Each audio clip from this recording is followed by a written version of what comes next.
Bismillahirrahmanirrahim. Assalamualaikum warahmatullahi taala wabarakatuh.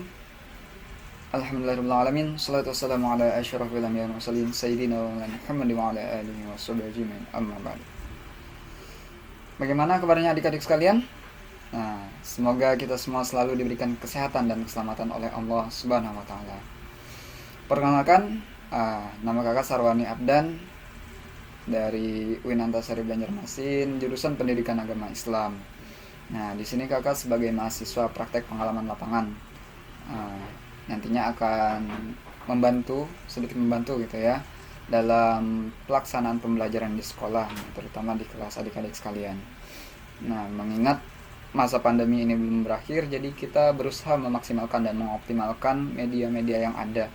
Nah, seperti salah satunya video pembelajaran ini. Nah, dengan harapan pembelajaran tetap bisa berjalan dengan efektif.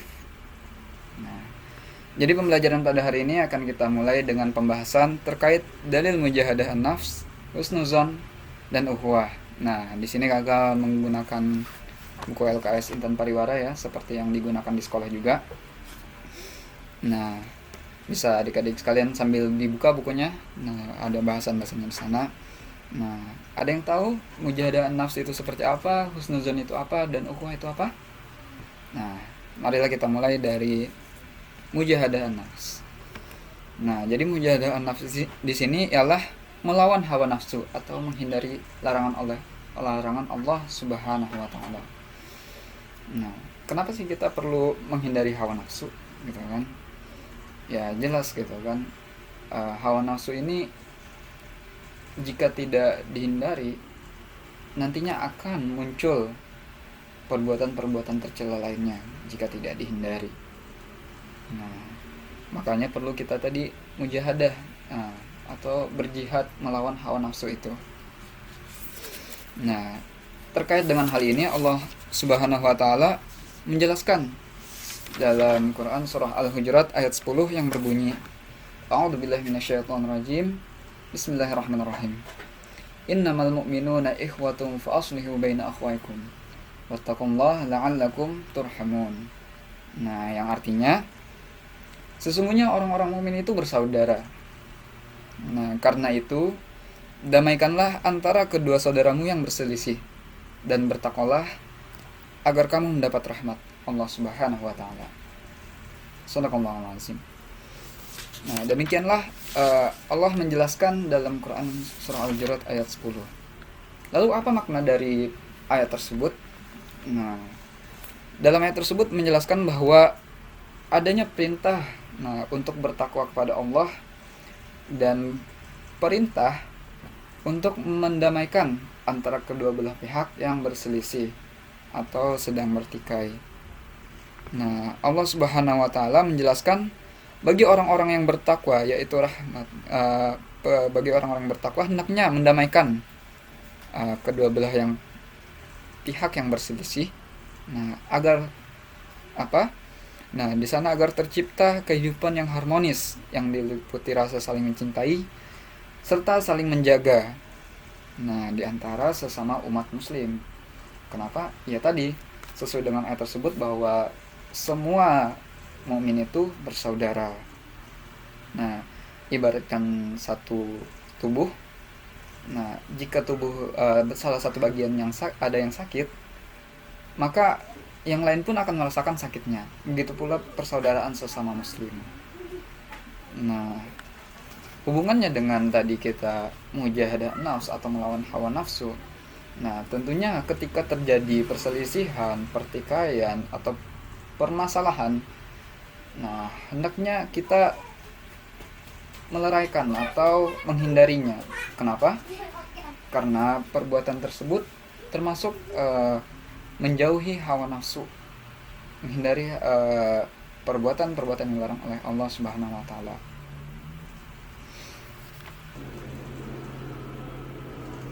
Berikutnya terkait dengan husnuzon. Nah, adik-adik sekalian sudah tahu apa itu husnuzon? Husnuzon ini berasal dari dua kata. Nah, yang pertama ya ini husna, yang kedua zon.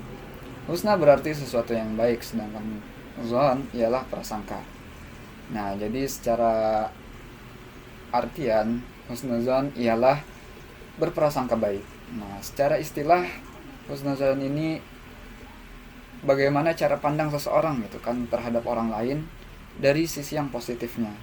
Nah, jadi kita dalam kehidupan sehari-hari tentu harus menerapkan husnuzon ini. Supaya apa? Supaya terhindar dari hal-hal yang tidak diinginkan atau prasangka yang sebenarnya belum tentu benar gitu kan. Nah, lawan dari husnuzon ini ialah suuzon tadi, berprasangka buruk. Nah, terkait dengan hal ini Allah Subhanahu wa taala menjelaskan dalam Quran surah Al-Hujurat ayat 12 yang berbunyi, A'udzubillahi minasyaitonir rajim. Bismillahirrahmanirrahim. Ya ayyuhalladzina amanu ijtanibu katsiran minadh-dhanni inna ba'dadh-dhanni itsmu wa la tajassasu wa la yaghtab ba'dukum ba'dha ayuhibbu ahadukum ayyakula lahma akhihi maitan fakarihtumuh wattaqullaha tawwabur rahim. Shadaqallahul azim. Yang artinya, wahai orang-orang yang beriman, jauhilah banyak dari prasangka. Nah, sesungguhnya sebagian prasangka itu dosa, dan janganlah kamu mencari kesalahan orang lain, dan janganlah ada di antara kamu menggunjing sebagian yang lain. Nah, apakah ada di antara kamu yang suka memakan daging saudaranya yang sudah mati? Tentu kamu merasa jijik. Dan bertakwalah kepada Allah, sesungguhnya Allah Maha Penerima Tobat dan Maha Penyayang. Quran surah Al-Hujurat ayat 12. Nah, jadi dari ayat ini sudah jelas gitu kan, bahwa adanya perintah untuk menjauhi dari prasangka-prasangka. Sesungguhnya sebagian dari prasangka itu adalah dosa. Maksudnya di sini adalah prasangka buruk. Nah, maka itu kita harus menjalankan yang sebaliknya, ini husnuzon, prasangka-prasangka yang baik. Sebab apa? Jika kita mengiyakan prasangka buruk yang ada dalam diri, nah hal tersebut akan menciptakan perbuatan-perbuatan tercela lainnya. Salah satunya ghibah atau menggunjing perbuatan buruk orang lain atau membicarakan keburukan-keburukan orang lain. Nah, di dalam buku dijelaskan bagaimana Allah Subhanahu wa taala memerintahkan pada kaum muslim untuk menjauhi segala prasangka buruk, mencari keburukan orang lain, nah, dan bergunjing dan ghibah. Ketiga perilaku tersebut bermula dari prasangka buruk. Nah, yang selanjutnya berkembang menjadi tuduhan. Nah, itu tadi kenapa kita tidak diperbolehkan untuk berprasangka buruk. Nah, karena akan berkembang menjadi tuduhan. Nah, tuduhan tersebut bisa semakin menjadi ketika itu diceritakan kepada orang lain gitu kan, padahal itu belum tentu benar. Nah, akhirnya akan tumbuh perilaku ghibah. Nah, itu bukan hal yang dibenarkan gitu kan. Sebab apa? Dijelaskan dalam Al-Quran, orang yang membicarakan keburukan orang lain atau ghibah tadi diibaratkan seperti memakan daging saudaranya sendiri. Tentu itu bukan hal yang baik gitu kan. Kita sendiri itu jelas sangat menjijikkan gitu kan. Maka dari itu kita perlu terus berhusnuzon dalam kehidupan sehari-hari. Nah, terutama kita berada di lingkungan masyarakat gitu kan, bertemu dengan orang-orang yang banyak, tentu kita harus mengamalkan husnuzon ini supaya terhindar dari prasangka-prasangka buruk.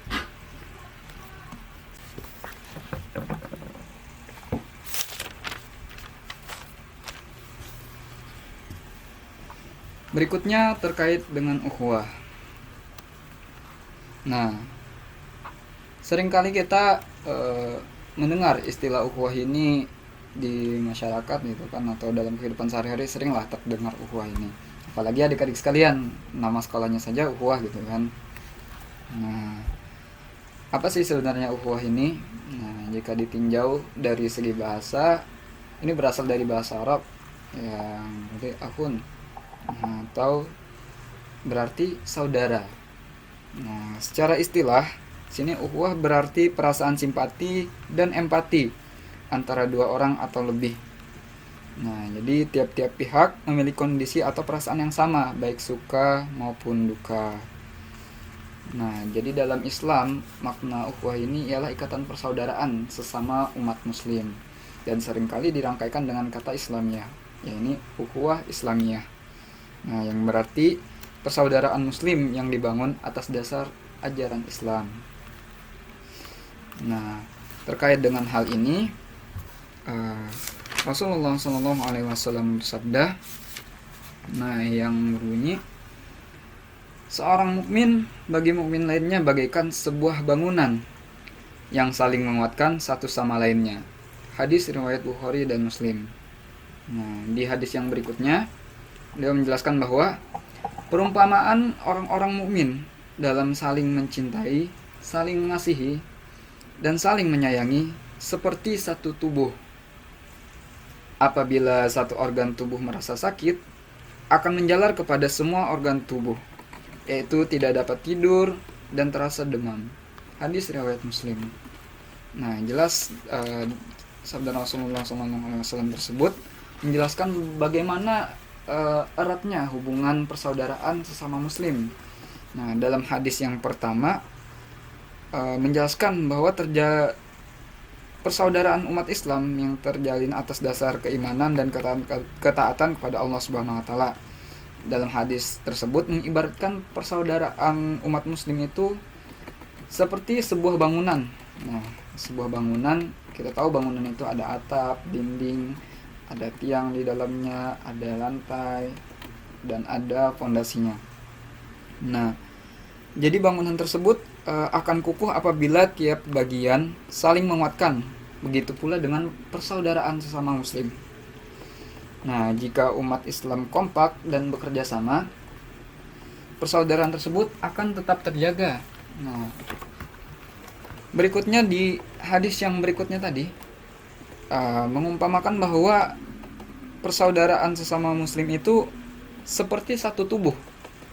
Nah, tubuh itu kita mulai dari ada kepala, ada badan, tangan, kaki, dan seterusnya organ-organ di dalamnya. Nah, jika satu organ tubuh sakit, maka organ tubuh yang lain akan merasakannya.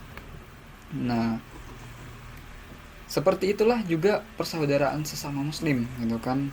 Nah, hal ini menunjukkan betapa dekatnya hubungan persaudaraan sesama muslim. Oleh karena itu, kita sesama umat muslim janganlah menyakiti satu sama lainnya, gitu kan. Kita harus saling menjaga persaudaraan ini agar tidak ada satu golongan pun yang merasa tersakiti.